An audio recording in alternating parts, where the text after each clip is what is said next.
7 biblical principles that open your money portals. That's what we are going to be talking about in today's video. So you want to stay to the very end because principle number 7 is my favorite and has always worked for me, and you guys have had me talk about it right here on the channel. So welcome back to the channel. This is Eva Mtali, Finance, where faith meets financial freedom. So today's video was inspired by my life coach Chelsea. She gave us a challenge on the finance college, and she was like, we have about 209 days left to the end of this year. Why don't we open our money portals through savings? And I was like, it's probably time for me to check out what other money portals exist, and specifically from the biblical point of view. So of course, let's start with my favorite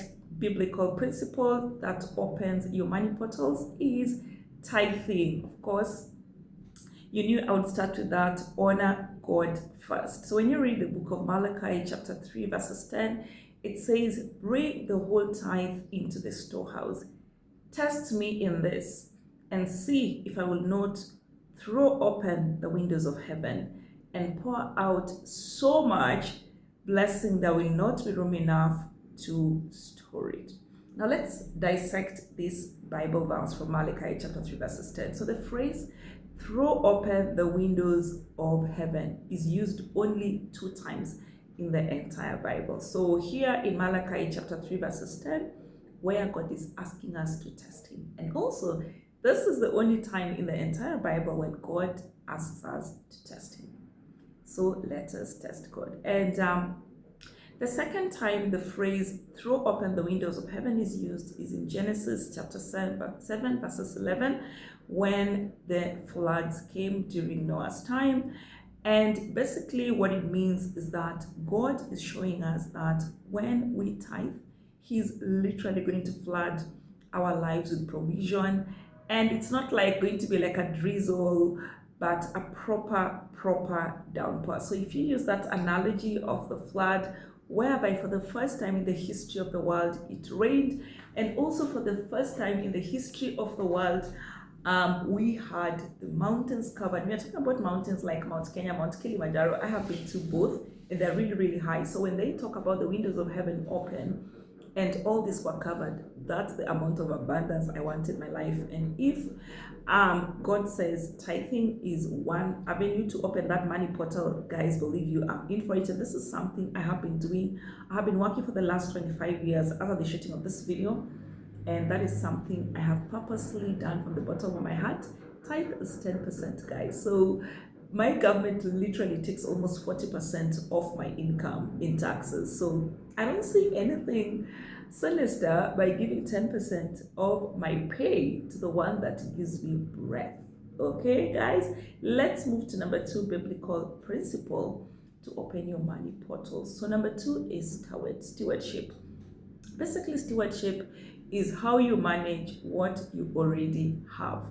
So when you look at the book of Luke chapter 16 verses 10, it says, whoever can be trusted with very little can also be trusted with much. So that 10 shillings God has given you, that 10,000, that's 100,000, that's 1 million, that 10 million, that's 1 billion that God has given you. Yes, God is the one that gives us the power to gain wealth. And the same Bible tells us that the gift of God, it makes you rich and he adds no sorrow with it.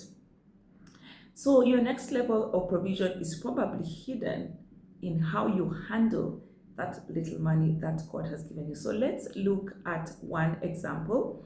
Joseph in Genesis chapter 39. Joseph found himself in slavery, and even while in slavery, he managed Potiphar's house so well that he got promoted and he found himself in prison. And eventually, he found himself in the palace. So you can see from slavery, he was managing Potiphar's house, then he had issues with Potiphar's wife, and then because he was so good at his job, he was promoted, and he found himself in prison before he found himself in the palace. So here the main tip I have for you is that you can start off by tracking your income and expenses. So yesterday, I went to Karura. You can watch that video here or here. And I was talking to one of my friends, Pew, the one who went to Karura, and I was asking her, have you ever considered to just really sit down and find out how much do you actually spend on the different items in your house? How much do you really take, like to the last coin? Do you know where your money goes? And this is something I would encourage you to do. Just take just 1 month and track your income and expenses, and find out where does your money go, where does your money come from, and stop using words such as I am broke, I don't have enough money, I'm gonna manifest that, I'm tapping into that hotel, I'm tapping into that travel to Zambia, I'm tapping into that travel to Bahrain, I'm tapping into that travel to Qatar. How about you just start being accountable? Find out where is your money going and how much better can you use the resources that God has given, because stewardship is principle number 2.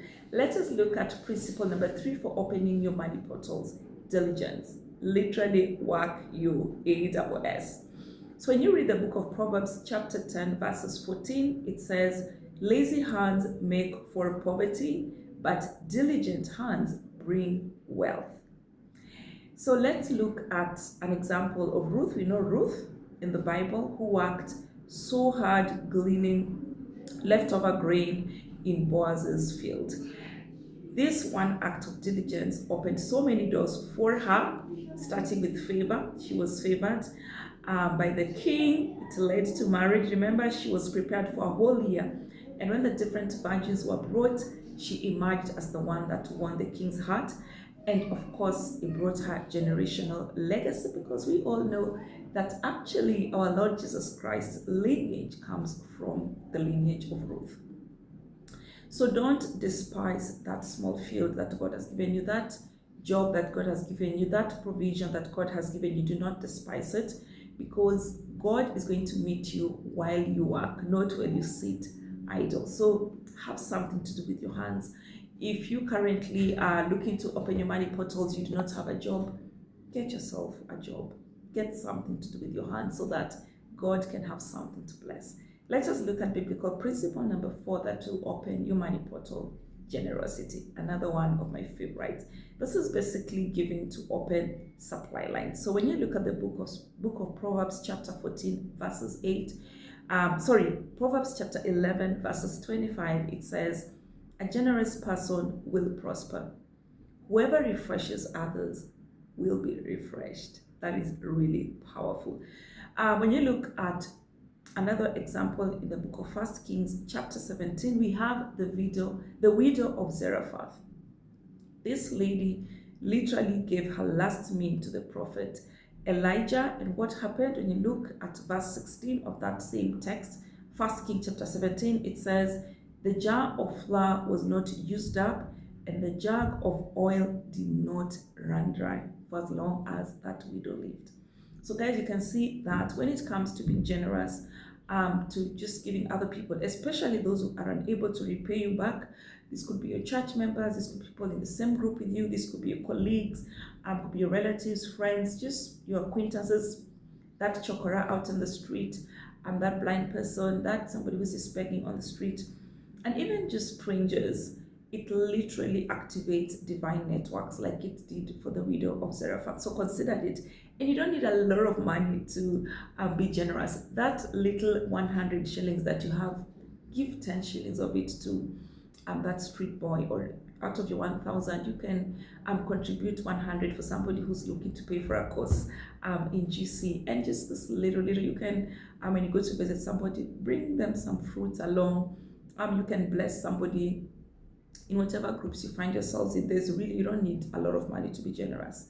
And then principle number 5 to open your money portals is vision. This is basically being able to see beyond the now.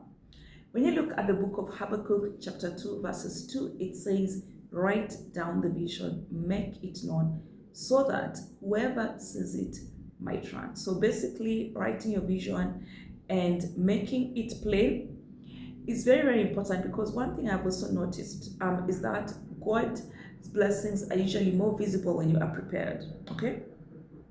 And it is very, very difficult to walk into what you cannot envision, because if your mind can't comprehend it, it becomes very difficult to even work towards it. So let's look at the example of Abraham. So Abraham was shown the stars. He was told his descendants will be as many as the stars in heaven. Stars are uncountable. But he saw the stars before he even became a father of nations, before he even had his son Isaac. So vision always is going to precede manifestations. It is impossible to manifest what you cannot envision. It is impossible to manifest beyond that which you can envision. So today, my task that I'm going to ask you to take up very, very seriously is to create a financial vision board. I am shooting this video in June, and I know it's too late. I've actually done another video. It's going to be either here or here, where I talk about how you can reset 2025. So one of the ways I would encourage you to do this is by creating a financial vision board. And keep it locked here, because I'm going to take you through the step-by-step process of how you can create a financial vision board. So create your financial vision board, add income related goals, add travel dreams in there, add your debt issues there, give yourself targets, and start seeing that promise that God has given you, and that's how you make it a reality.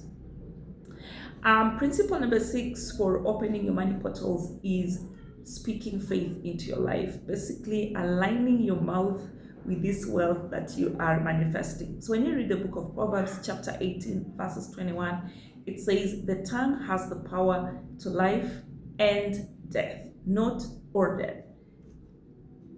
This thing, it has power for life and death. Words can build wealth, and words can block wealth. The choice is yours, whether you want to build wealth or you want to block wealth, by how you choose your words. And let me tell you, the challenge we have, our brains are unable to tell whether you are joking, whether you are healed, whether you are not. They will take your words seriously and act upon it.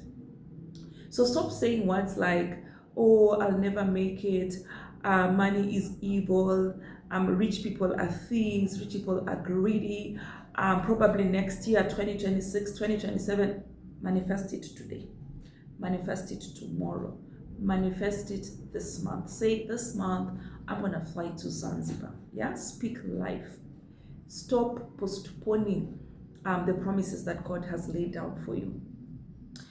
When you look at the book of Mark chapter 11, Jesus actually cast a fig tree that was not bearing any fruit, and it dried up. So if words can dry up a fig tree, what more are you doing in your life or in your finances every day with casual words that you just throw here and there? Be very, very mindful of what you say with your tongue. And remember, out of the abundance of the heart flow the matters of life. So anything that you speak is something you have thought about.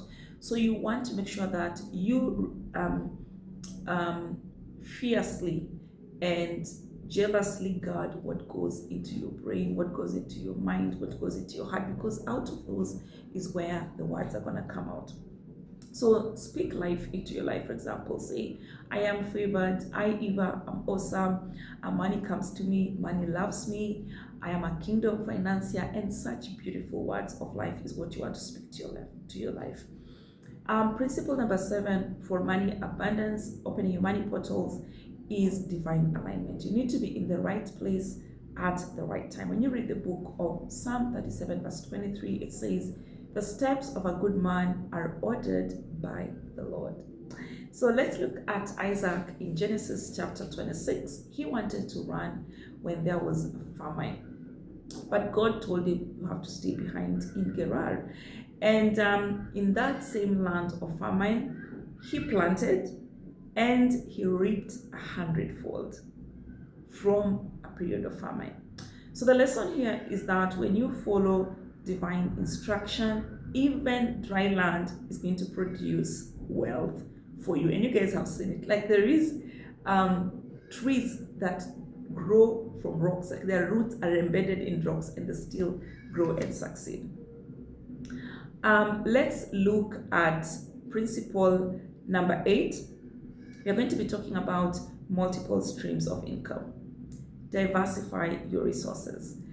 When you look at the book of Ecclesiastes, chapter 11, verse 2, it says, invest in 7 ventures, yes, even 8. You do not know what disaster may come upon the land. So a practical example of this is the Proverbs 31 woman. You can also look at the great King Solomon. You can watch this video up here where I talk about the different multiple sources of income that King Solomon had and what he would be doing if he lived in our times. So start small. You don't have to start with $1 million. Start small with what you have. You can start off with additional income streams like freelancing. Go to websites such as Upwork, go to LinkedIn, optimize your profile. Start a YouTube channel like this one. Actually, guys, YouTube pays. Go to social media and monetize your brand, monetize your skills. We are talking about affiliate marketing. We're talking about vlogs.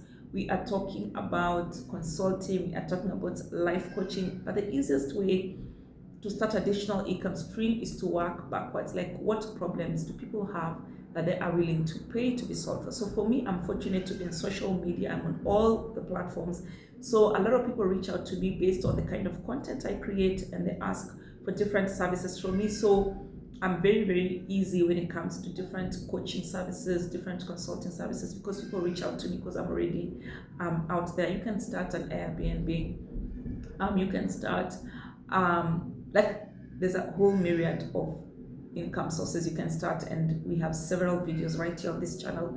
Please take a moment to just go through.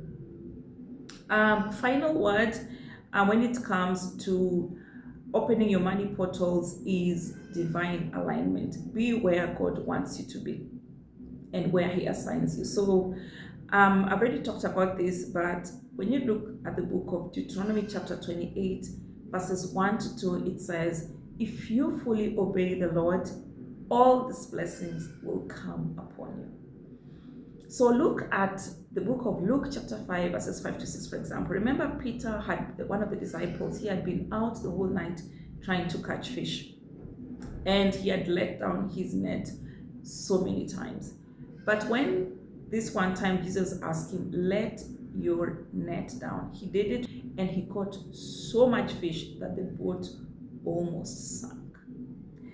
That's what obedience does. It literally activates access that you previously didn't have.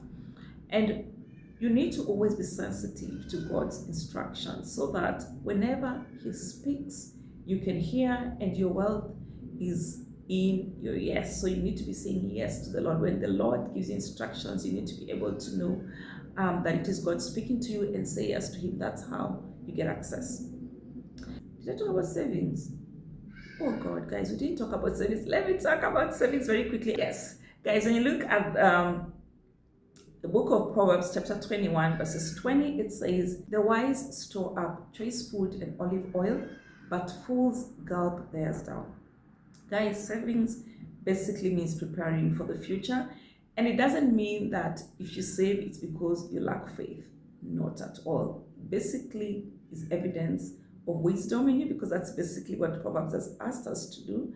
And it also shows trust in God's cycles, because when God says, store up something for you for the near future, it basically shows that there are cycles to life. There's ups and downs. When you look at the book of Genesis chapter 41, Joseph advises Pharaoh to save during 7 years of abundance so that they could survive during the 7 years of famine. So the lesson here for us is that you need to aim to save. And this is something you can do just by starting small, irrespective of how much you are earning. And I'm so excited. I looked up in the WhatsApp group where this conversation started, and so many people have opened MMF accounts. People are saving in their Mshwari accounts. People are saving in their different bank apps, and it is just amazing. This is something you can do. Just get yourself a figure. It's 1,000 shillings, 1,000, 10,000 that you're gonna commit to every single day until the end of this year, and then we can come up and compare notes. So just, guys, to wrap it up, those are the 9 powerful biblical principles to open your money portals. Number 1, tithe. Number 2, stewardship. Number 3, saving. Number 4, diligence. Number 5, generosity. Number 6, vision. Number 7, speaking faith, speaking life. Number 8, multiple income streams. And number 9, divine alignment. Let me know in the comment section below which one of these 9 principles spoke to you the most today. Drop it in the comments and let's be accountable together. So don't forget to subscribe if you want more faith and finance wisdom. Like this video and share it with someone who's ready to open their money portals today. God bless you, and I will definitely see you on the next one. Bye guys.